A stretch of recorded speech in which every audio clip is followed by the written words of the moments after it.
Hello everyone, welcome to my YouTube channel let's study साथ साथ। तो जैसा कि आपको पता है, इस चैनल पर हम डेली इंग्लिश लिटरेचर से रिलेटेड प्रैक्टिस सेट सॉल्व करते हैं और साथ ही ग्रामर के क्वेश्चंस को भी सॉल्व करते हैं।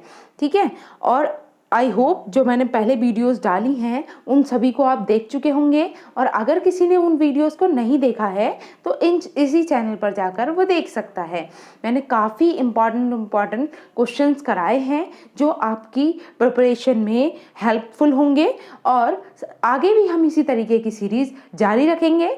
हम क्वेश्चन का डेली लेवल अप भी करते जा रहे हैं। जैसा कि पहले मैं इजी लेवल के क्वेश्चंस लाती थी, अभी मैंने थोड़ा और मॉडरेट या डिफ़िकल्ट लेवल अप किया है क्वेश्चंस का। और जैसा कि मैंने आपसे डिमांड भी की थी कि आपको कमेंट बॉक्स में अपना सजेशन देना है कि आपको क्वेश्चन किस तरीके के चाहिए। ओके, तो आज की वीडियो हम शुरू करते हैं। फिर आपको इसे एक मॉक टेस्ट की तरह लेना है और अपना टेस्ट खुद करना है और खुद ही अपना इवैल्यूएशन भी करना है कि कितने स्कोर आपका बन रहा है। ठीक है, तो फिर चलिए शुरू करते हैं। First question is heroic couplet consist of, बताइए हीरोइक कपलेट मतलब एग्जैक्टली उसमें क्या कंसिस्ट होता है। ऑप्शन है iambic tetrameter, iambic hexameter, iambic pentameter, none of the above. What is the correct answer? देखिए, अगर हम हीरोइक कपलेट की बात करें या फिर अगर हम ब्लैंक वर्स की बात करें तो इनमें क्या डिफरेंस होता है।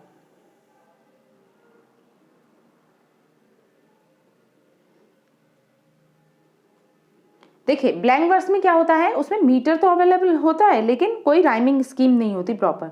ठीक है, अगर हम हीरोइक कपलेट की बात करें, it consist of iambic pentameter. Okay, option number A is the right answer, which rhyme is pairs such as, उसकी राइमिंग स्कीम ज़्यादातर मतलब पेयर में होती है, जैसे कि A B B C C and so on. Okay, moving to the next question. Question second is, what does the term mythos mean in Aristotle's poetics? देखिए, Aristotle ने बहुत ही अपना मतलब उनका ये वर्क बहुत ही ज़्यादा फेमस हुआ था और ये बहुत मोस्ट इम्पॉर्टेंट वर्क है उनका। ठीक है, पोइटिक्स नाम से। ठीक, अब इसमें एक टर्म दी है उन्होंने माइथोस, इसका मीनिंग क्या है? ऑप्शन है आपके पास plot, action, serious, character. What is the correct answer?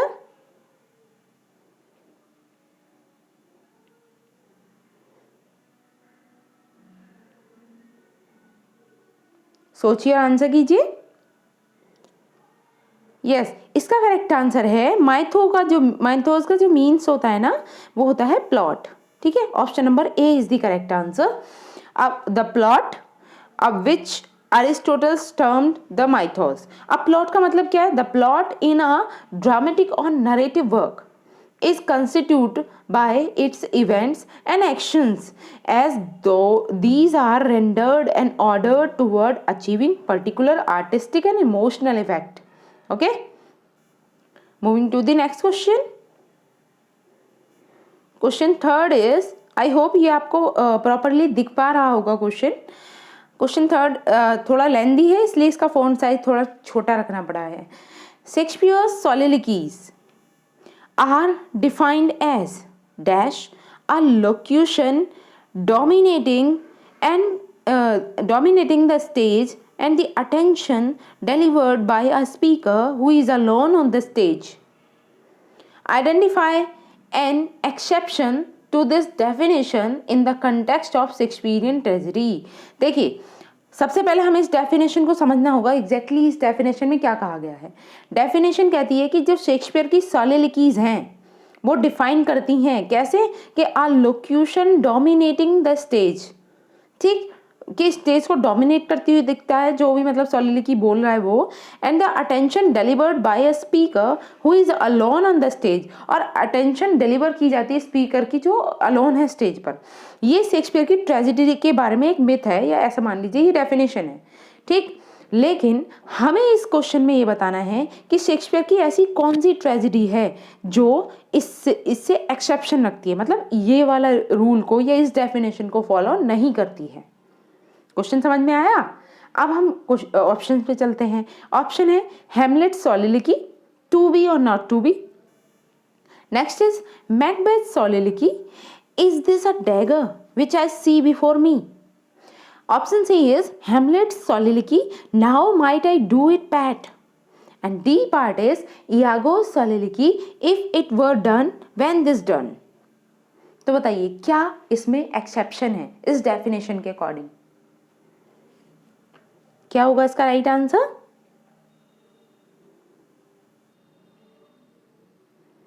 सोचिए और आंसर कीजिए। देखिए इसमें जो करेक्ट आंसर है ना वो हेमलेट की सोलिलोक्वी है, और वो भी कौन सी वाली? Now might I do it PAT. अब इसे देख लेते हैं। देखो हेमलेट्स की सोलिलोक्वी है now might I do it PAT, now he is praying and now I will do it appear in act third और सीन थर्ड। ये कब अपीयर होती है सोलिलोक्वी? तो ये अपीयर होती है एक्ट थर्ड में और सीन भी थर्ड ही होता है।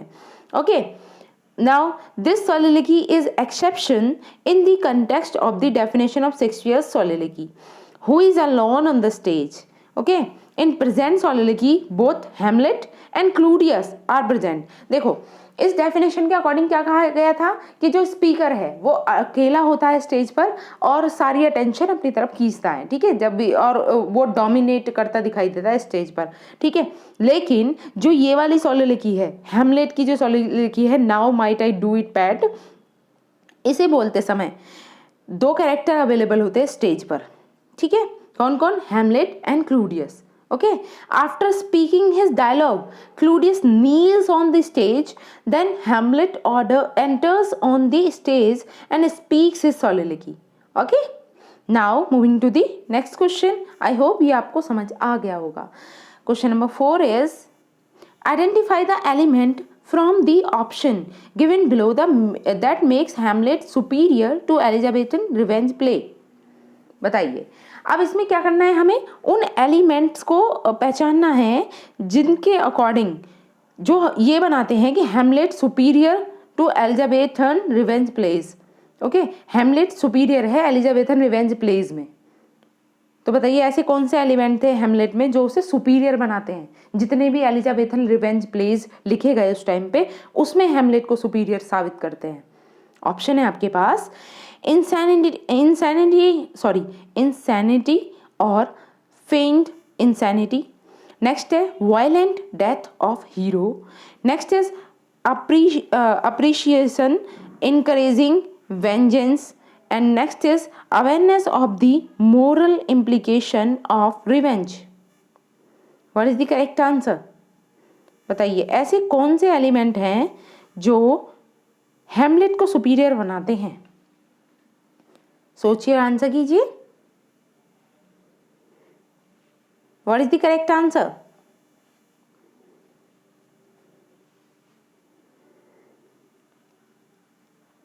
यस, इसका करेक्ट आंसर है option D, awareness of the moral implication of revenge. Okay, that is makes superior to Hamlet. Okay, the line, okay यहाँ देख लेते हैं। The tragedy of Hamlet prince of Denmark often shorten to Hamlet is a tragedy written by William Shakespeare sometime between 1599 to 1601। अब इसे लिखा हुआ जो मानते हैं ना वो मानते हैं 1599 से 1601 के बीच में। ओके, जो रिटन हुई थी हेमलेट। ओके, अब आगे है फर्स्ट परफॉर्म्ड, और पहली बार कब परफॉर्म हुई थी ये? 1609 में। Awareness of the moral implication of revenge is the element that makes Hamlet superior to Elizabethan plays. Okay, now moving to the next question. Just a minute। Question 5 is who speaks the following line in Hamlet। अब हेमलेट में ये वाली line कौन बोलता है? Line है something is rotten in the state of Denmark. Something is rotten in the state of Denmark, कौन बोलता है इस लाइन को? ऑप्शन है Claudio, Hamlet, Marcellus, Polonius. Who is the speaker?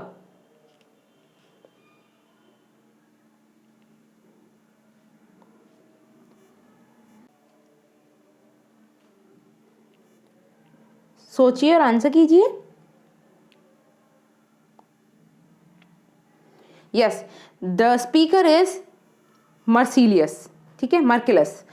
The line something is rotten in the state of Denmark appear in Hamlet in, ये लाइन कब appear होती है?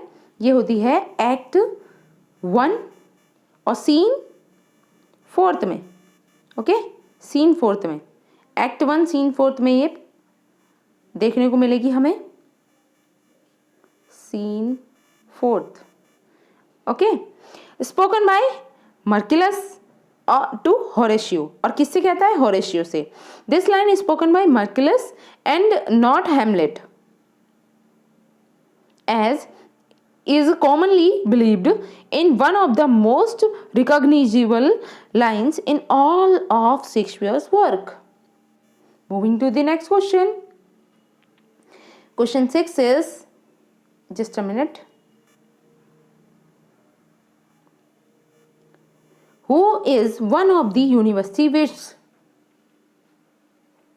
बताइए, इनमें से कौन है एक जो यूनिवर्सिटी विट्स है? ऑप्शंस हैं आपके पास, शेक्सपियर, विट, या थॉमस वाइटे भी बोल देते हैं इन्हें, और Herbert Marlowe. What is the correct answer?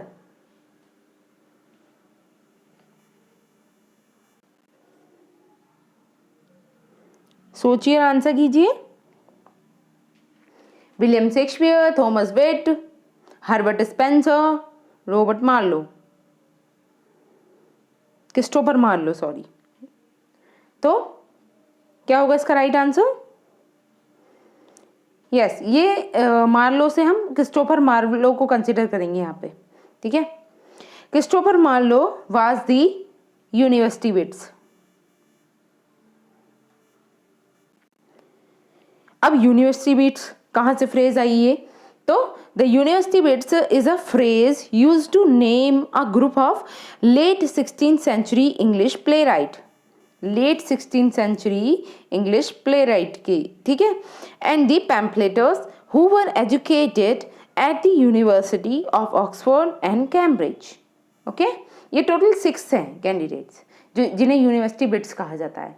Now moving to the next question. Question number 7 is, who among the following poets does not belong to the Victorian period? बताइए, इनमें से कौन सा ऐसा पोएट है जो विक्टोरियन पीरियड से belong नहीं करता? ऑप्शन है Tennyson, browning, Thomas Gray, Matthew Arnold. तो विक्टोरियन एज से कौन नहीं बिलोंग करेगा? अगर इनका आपको लाइफ स्पैन याद है तो आप क्लियरली बता पाओगे इसका आंसर।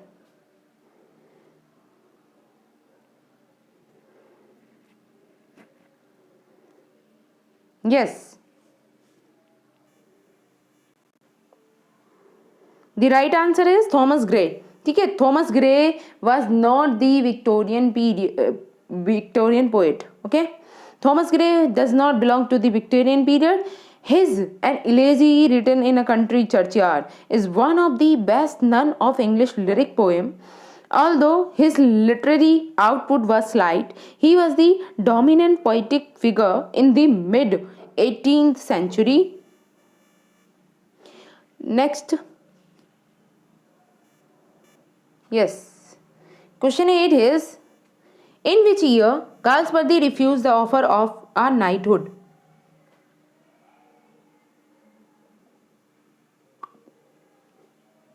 क्या होगा इसका करेक्ट आंसर? देखिए, ऐसा कौन सा ईयर था या कौन से ईयर में गर्ल्सवर्दी ने अपना जो उन्हें नाइटहुड की उपाधि दी जा रही थी उसको ठुकरा दिया था, उसको रिजेक्ट कर दिया था? ऑप्शन है आपके पास 1917, 1918, 1919 या 1920।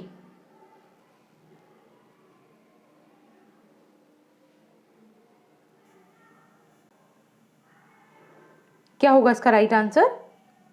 John Galsworthy. अच्छा, इनका जन्म कब हुआ था?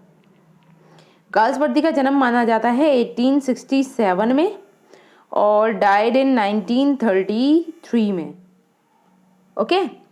और अगर डेट की बात करें तो इनकी डेट है 14 अगस्त और डेथ वाली डेट है 31 जनवरी, ठीक है। और ये एक इंग्लिश नॉवलिस्ट और प्ले राइट थे। He was the winner of Nobel prize, और नोबेल प्राइज इन्हें कब मिला था? 1932 में। आगे की बात करें, he turn down a knighthood nominated by prime minister David Lloyd George in 1919। तो कब ठुकरा दी थी? 1919 में। Okay, moving to the next question. Question number 9 is, here once the embattled farmers stood and fired the shot heard around the world. Which figure of speech has been used above sentence? देख लीजिए, sentence को एक बार दोबारा पढ़ते हैं। Here once the embattled farmers stood and fired the shot heard around the world. तो कौन सी figure of speech है इसमें?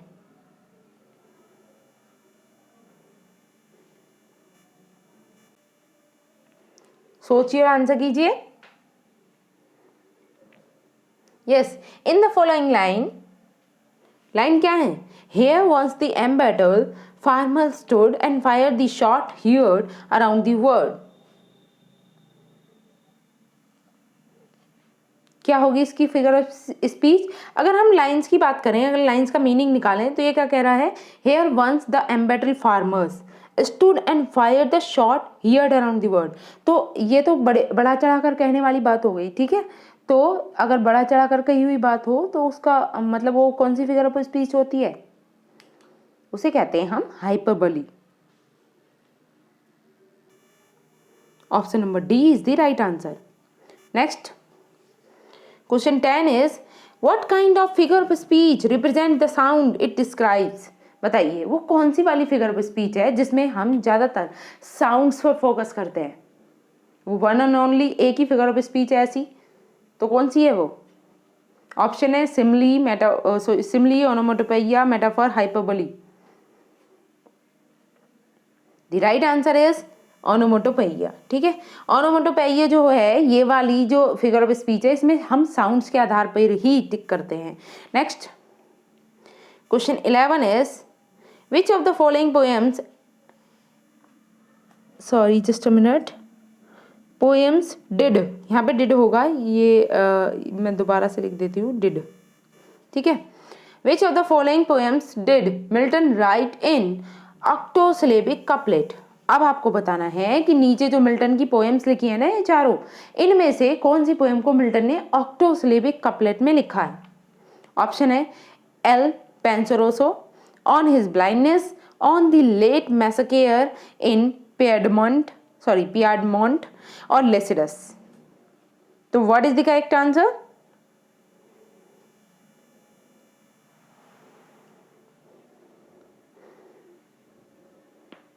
देखिए, और एल पेंसरोसो मीन्स भी क्या होता है? हैप्पी मैन या melancholic man? Yes, L Allegro जो होता है उसका मतलब होता है हैप्पी मैन, और एल पेंसरोसो है तो इसका मतलब क्या है? Means the melancholic man. ठीक है, मेलनकॉली मैन। ओके, इसका राइट आंसर क्या होगा? यस, राइट आंसर भी यही है, ऑप्शन ए एल पेंसरोसो। एल पेंसरोसो को मिल्टन ने ऑक्टोसिलेबिक कपलेट में लिखा है। ठीक है, the thoughtful man is a vision of poetic melancholy bye John Milton, first found in the 1645 to 1646। पहली बार जब फाउंड किया गया इसे माना जाता है 1645 से 1646 के बीच में। Quarto of the verse and the poems of Mr. John Milton, both English and Latin, published by Humphrey Macaulay. Next is question 12 is, the phrase bottomless prediction occurs in Milton's Paradise Lost in। बताइए, ये एक phrase है bottomless perdition, तो ये phrase paradise lost की कौन सी book में देखने को मिलेगी? ऑप्शन है बुक 1, बुक 4, बुक 6 और बुक 12। तो कौन सी बुक में है?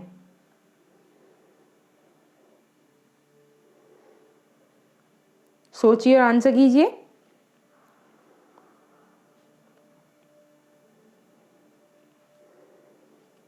ये फ्रेज कहाँ है?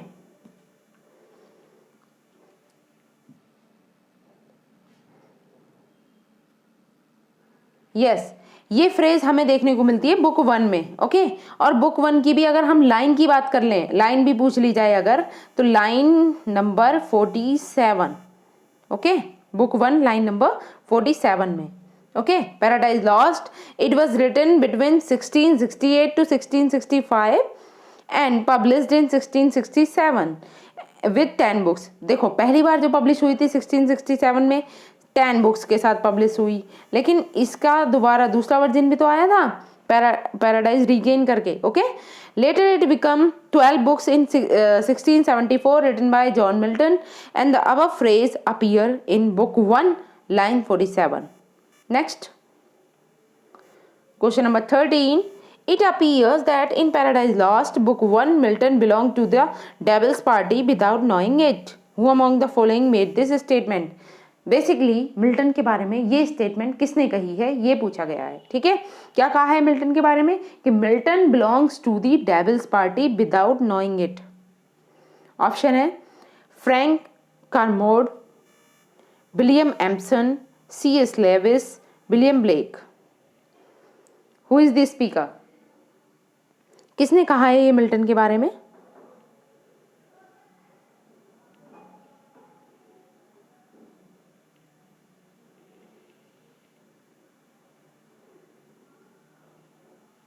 सोचिए, आंसर कीजिए। Yes, it was William Blake. Okay, option number D is the right answer. It was William Blake who observed the Milton belonged to the Devil's Party without knowing it. The remark implies that Milton unconsciously glorified Satan, especially in book 1 of Paradise Lost. Moving to the next question. Question number 14 is, what is the Allegro's companion piece called? बताइए। Option है Lamia, Hyperion, Il Penseroso और Thyrsis. What is the correct answer? इसका right answer क्या होगा?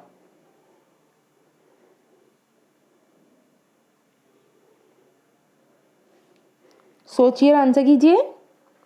और देखिए, जैसा कि मैं हर वीडियो में आपसे कहती हूँ, आपको क्या करना है, पेपर पेन लेके बैठना है और हर एक क्वेश्चन का आंसर नोट डाउन करते हुए चलना है। मतलब अपना आंसर पहले लिख लेना है, फिर मैच करना है कि आपका राइट हुआ या रॉन्ग हुआ, और अगर रॉन्ग हुआ है तो राइट आंसर को लिख लेना। ओके, बताइए, तो इसका करेक्ट आंसर क्या है? इसका राइट आंसर है option C, Il Penseroso. Okay, El Allegro is a pastoral poem by John Milton, published in his 1631 poems El Allegro, which means the happy man in Italian, or in invariable paired with the contrasting pastoral poem El Penseroso, or the melancholic man, which depicts a similar day spent in the contemplation and thought. Okay. Now moving to the next question. Question 15 is, which of the following works of John Milton is an elegy? Very easy question. आज का इसे easiest of the day बोल सकते हो आप। तो बताइए, Milton की कौन सी इलेजी है? ऑप्शन है Lycidas, L allegro, commerce, paradise lost. सोचिए और आंसर कीजिए।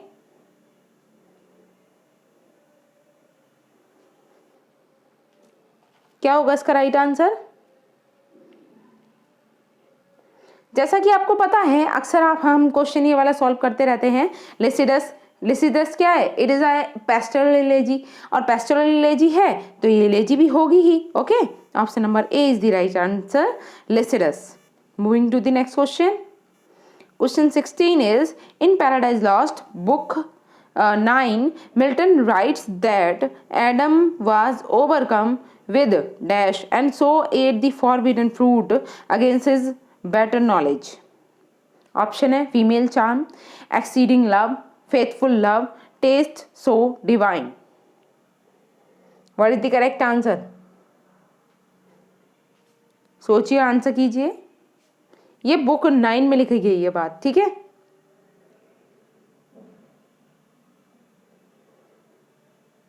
यस, इसका करेक्ट आंसर है ऑप्शन नंबर ए, फीमेल चार्म, ठीक है। Milton rights in paradise lost book 9 that Adam was overcome his female charm to eat the forbidden fruit against his better knowledge. Okay, next question number 17. In Paradise Lost, Milton presents the action of the fall of man in 2 stages in books. बताइए, paradise lost में Milton ने represent करा है action of fall of man, ठीक है, 2 stages में। अब कौन कौन सी बुक में किया है ये बताना है। Book 4th and book 9, book 4th and book 8, book 3rd and book 9, book 5th and book 10। What is the correct answer?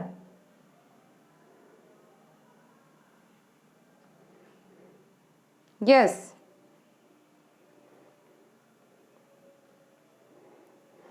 ये जो रिप्रेजेंट किया है मिल्टन ने वो किया है बुक 4th और बुक 9 में। Okay, in Milton's paradise lost publish कब हुई है? 1667 में। The fall of man is presented in 2 stage in book 4th and book 9th। Hence now moving to the next question, question number 18। The opening 16 lines of paradise lost comprise. देखिए, paradise lost जब शुरुआत होती है paradise lost की, हालांकि ये medias race का एक उदाहरण है और इसमें मिड से शुरू होता है, फिर इसकी फ्लैशबैक में स्टोरी चलती है, देन आगे स्टोरी कंटिन्यू होती है, ठीक है। अब इसमें क्या कहा गया है, जो ओपनिंग 16 लाइन है ना पैराडाइज लॉस्ट की, वो टोटल कितने सेंटेंसेज में है? 1 सेंटेंस है, 2 सेंटेंसेज है, 3 सेंटेंसेज है या फिर 4 सेंटेंसेज है? सोचिए और आंसर कीजिए। यस, ये जो 16 लाइन है वो कितने सेंटेंसेस में कंप्राइज हो रही है?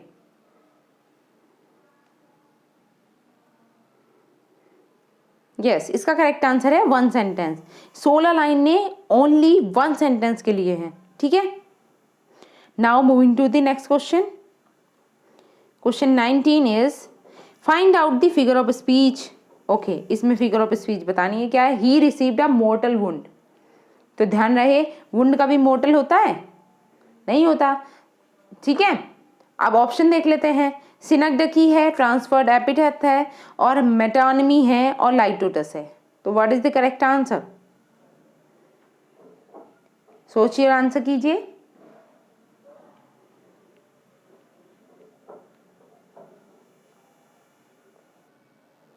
क्या होगा इसका राइट आंसर? इसमें जो फिगर ऑफ स्पीच है वो है transferred epithet. Okay, transferred epithet is a figure of speech in which N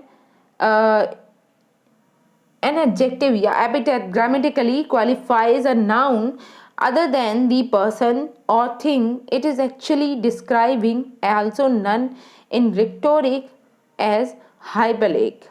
Okay, moving to the next question, question 20. Who among the following said the child is the father of man? किसने कहा है? और इसके against में भी एक writer ने बोला है हाउ कैन ही बी, तो वो किसने बोला है बताइए। ये लाइन किसने कही है? The child is the father of man.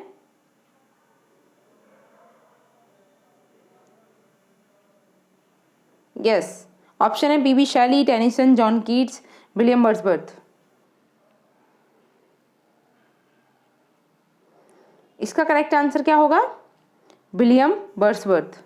Okay, the phrase the child is the father of man appear in a poem my heart leaps up. ठीक है, पोएम का नाम क्या है? My heart leaps up.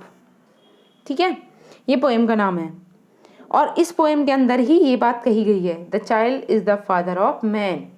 Okay, और ये poem कब आई थी? 1802 में। Moving to the next question. Okay, तो आज के लिए हमारे पास इतने ही क्वेश्चंस थे।